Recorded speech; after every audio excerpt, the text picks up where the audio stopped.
La Coupe du Monde de 1930, organisée en Uruguay, a été la première Coupe du Monde de l'histoire.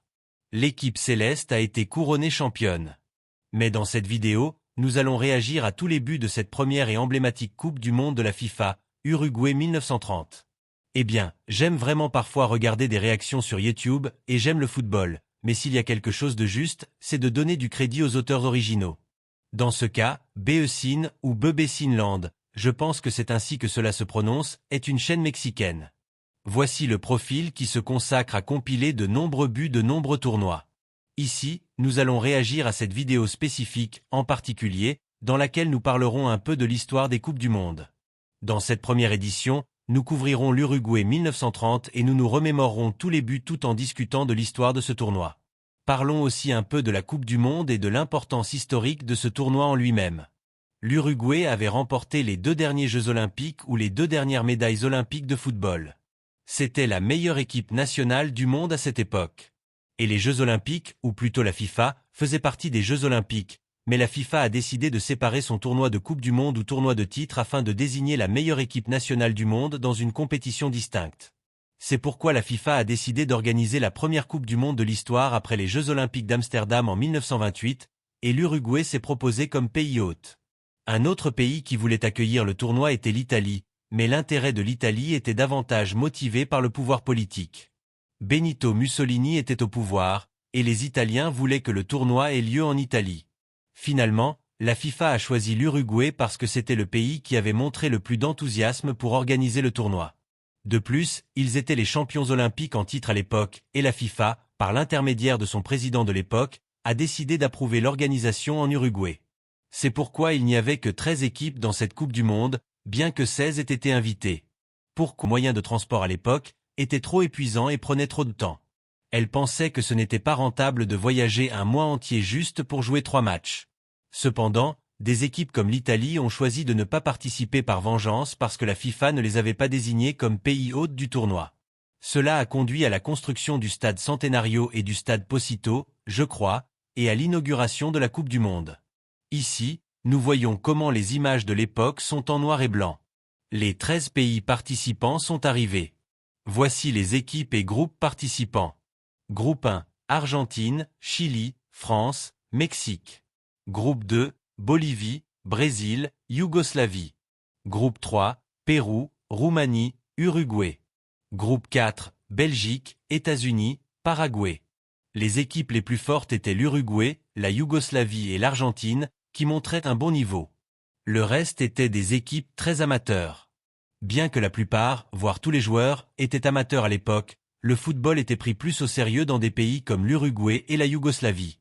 On s'attendait à ce que davantage d'équipes européennes participent. Je crois que les 3 équipes qui ont refusé de participer étaient européennes. Aucune équipe africaine ou asiatique n'a été prise en compte en raison de la grande distance et du manque de ressources à l'époque pour se rendre en Uruguay. Ainsi, les délégations françaises et belges ont pris le tournoi au sérieux, tout comme la Yougoslavie. Les pays européens qui ont assisté à la Coupe du Monde l'ont fait avec une justification valable. Comme je l'ai déjà mentionné, ils ne voulaient pas voyager autant. En fait, il était compliqué de voyager pendant plus d'1 mois, mais ils ont finalement accepté. Et voici le groupe 1, France, Mexique, Chili. La France débute contre le Mexique lors du premier match au stade Pocito. Ce stade doit être historique, car c'est là qu'une Coupe du Monde a été inaugurée avec le match de la France contre le Mexique. Le Mexique dispute le premier match, et les Mexicains aiment être l'un des pays qui ouvre une Coupe du Monde, c'est très symbolique. Mais malheureusement, ils ont aussi la malchance d'être le premier pays à perdre un match de Coupe du Monde. En plus, ils subissent une lourde défaite, et le premier joueur à marquer un but dans l'histoire des Coupes du Monde est Lucien Laurent. En réalité, il n'existe pas de vidéo des buts, car il n'y avait pas d'enregistrement à cette époque. Seul un guide pourrait nous fournir ces images. Marcel, Dan, Guilherme. Regardez les stars qui étaient présentes à cette époque, André Maqui, mais aussi le mémorable Juan Carré. Ce dernier, qui n'était pas mexicain, fut l'auteur du premier but du Mexique en Coupe du Monde. Autre anecdote, le premier joueur à inscrire un doublé dans l'histoire de la Coupe du Monde était Machine, en italien. Passons au deuxième match, disputé au Parc Central, Argentine contre France. Pourquoi ces matchs ont-ils eu lieu ainsi? Regardez, France-Mexique. Logiquement, ce devait être Argentine-Chili, non?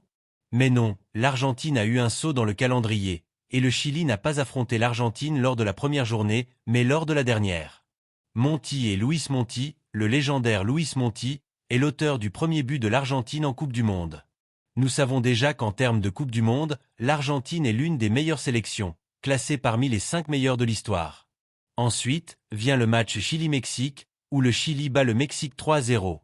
Manuel Rosa inscrit un but contre son camp, suivi de Carlos Vidal ou Arturo Vidal, même nom de famille, peut-être un lien. Puis vient le match Chili-France, remporté par le Chili avec un but surprenant au Stade Centenario. C'était leur deuxième victoire dans la compétition. Mais cela n'a pas suffi au Chili pour se qualifier pour le tour suivant, car à l'époque, une victoire apportait seulement 2 points, et seul le premier du groupe se qualifiait. L'Argentine écrase ensuite le Mexique lors du dernier match du groupe. Guillermo Stabile inscrit son nom parmi les buteurs. Il marque dans ce match, mais il n'est pas le premier buteur de l'histoire de la Coupe du Monde. Nous verrons d'autres rencontres dans d'autres groupes. Manuel Rosa marque sur penalty pour le Mexique. Francisco Vara marque également. Rosa inscrit un autre but pour le Mexique. Adolfo Rosumen fait une passe décisive pour Axel, qui la transmet à Galon, et but. L'Argentine s'impose finalement 3-1. Stabile montre encore une fois sa puissance. Il est solide. Guillermo Stabile termine meilleur buteur de la Coupe du Monde. Guillermo Zubior, pour le Chili, et Marino Evaristo ajoutent également leur nom à la liste des buteurs. L'Argentine termine en tête du groupe avec 6 points, puisqu'à accent grave l'époque, une victoire rapportait 2 points. Le Chili, qui a remporté 2 matchs, termine deuxième. La France, elle, a gagné un match.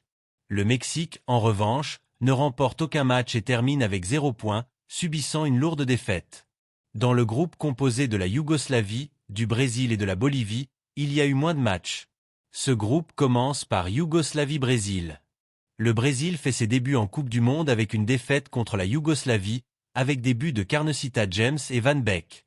Ensuite, la Yougoslavie écrase la Bolivie 4-0. Van Beek devient une figure majeure de la compétition. À ce moment-là, Stabile et Van Beek apparaissent comme les grandes stars de cette Coupe du Monde. Finalement, le Brésil sauve l'honneur en battant la Bolivie, mais il est déjà trop tard pour espérer aller plus loin. Mais cela a été donné par l'abusif Ivan Beck, également une grande figure. Et nous voyons qu'à ce moment-là, Stabile et Ivan Beck allaient encore être les grandes figures de la Coupe du Monde. Et Van Beek, dont Novik est déjà Brésil 4, Bolivie 0. Même ainsi, ce Brésil ne gagne qu'un seul match, contre la Bolivie, et voici le Pérou, qui débute avec l'Uruguay dans le groupe 3. C'était très excitant. Roumanie 3, Pérou 1, le Pérou débute avec 2 défaites en Coupe du Monde. Les Roumains écrasent le Pérou, les buteurs sont Kovacs pour la Roumanie et l'Uruguay 1. Pérou 0. Le Pérou termine avec 0 points, et l'Uruguay bat le Pérou puis écrase la Roumanie 4-0. On peut voir que l'Uruguay s'imposait déjà comme le favori. Raso Dorado, Scarone, Anselmo, le grand candidat de cette Coupe du Monde. Et pourquoi pas, il était aussi une grande figure à cette époque. Dans le groupe 3, l'Uruguay termine en tête avec 4 points et 2 victoires. Passons maintenant au match entre les États-Unis et la Belgique, 3-0. Les États-Unis surprennent tout le monde et atteignent les demi-finales. Ce n'était pas une partie d'Athènes ni de Marcos. Triplé. Voyons voir, oui monsieur, voyons voir. Le match États-Unis-Paraguay est considéré comme le premier match où un véritable triplé a été marqué. Marcos a réalisé un triplé contre, non, il n'a pas marqué de triplé. D'accord, oui, il a marqué un triplé contre le Mexique. Mais si l'on analyse, le premier joueur à réaliser un triplé en Coupe du Monde faisait partie de ce tournoi. Pourquoi? Parce que le match USA-Paraguay s'est joué le 17 juillet, tandis que le match de l'Argentine a eu lieu le 19 juillet. C'est pourquoi le premier triplé de l'histoire de la Coupe du Monde a été marqué par l'Américain Bear Patnaud. Paraguay 1, Belgique 0. Luis Vargas Peña, dommage que le Paraguay ait été éliminé. Et ici, nous avons les États-Unis avec 4 points, 2 victoires, et le Paraguay avec seulement 2 points grâce à sa victoire contre la Belgique. La Belgique termine sans rien. Les demi-finales arrivent, Uruguay contre Yougoslavie et Argentine contre États-Unis. Indéniablement, les équipes les plus impressionnantes du tournoi. Uruguay 6, Yougoslavie 1. La Yougoslavie marque en premier, Bula et Novik inscrivent le premier but. Puis arrive Pedro CEA. Comme mentionné, une grande figure de l'Uruguay. Juan Anselmo, tous des joueurs bien connus. Anselmo, Iriart, Victoriano, Pedro CEA. Pedro CEA réalise un triplé. Oui monsieur, un triplé compté dans cette Coupe du Monde. Puis, Argentine contre États-Unis. Luis Monti fait également son apparition. Escupla, Escup Libero, Eco, Pelli et Guillermo Stabile. Encore une fois, une Coupe du Monde avec de nombreux buts. Guillermo Stabile et James Brown marquent l'unique but pour les États-Unis. Deuxième Argentine, États-Unis 1, Uruguay, Yougoslavie. Ensuite, la finale est disputée entre l'Uruguay et l'Argentine. Mais avant cela, il est important de se rappeler que la finale s'est jouée avec deux ballons différents, l'un proposé par l'Uruguay et l'autre par l'Argentine. Le modèle et l'époque du ballon, oui, je me souviens de ce détail. Le ballon utilisé en finale était le Modèle T, proposé par l'Uruguay, qui l'a finalement emporté avec. L'Argentine avait proposé un autre ballon. Si je me souviens bien, l'histoire nous dit qu'au stade Centenario, la finale s'est jouée le 30 juillet 1930. Pablo Dorado, Guillermo Stabile, la FIFA a très peu d'images de ce match. Pedro CEA également impliqué, et au Pérou, il a marqué à la 20e minute, Stabile à la 37e, Dorado à la 12e. L'Uruguay a pris l'avantage, mais l'Argentine a renversé la situation et menait à la mi-temps 2-1. Ensuite, l'Uruguay a marqué 3 buts en seconde période et a finalement remporté la victoire avec son ballon, le Modèle T. La finale, l'un des rares matchs de cette Coupe du Monde dont il reste des images, fait partie des rares enregistrements de ce tournoi. Très peu d'images existent et aujourd'hui, elles sont générées par intelligence artificielle. Il est fascinant de voir comment cette technologie nous permet de recréer de tels moments. Le but qui a scellé le titre de l'Uruguay a été un coup de tête marqué par Héctor Castro. Et voici un fait intéressant, Héctor Castro n'avait qu'une main. Il jouait avec une prothèse. L'homme qui a offert à l'Uruguay son premier titre de Coupe du Monde était Héctor Castro, connu sous le nom de El Divino Manco, le divin manchot. Un véritable exemple de dépassement de soi. C'était Héctor Castro. Et ainsi, l'Uruguay a remporté la première Coupe du Monde de l'histoire, en 1930.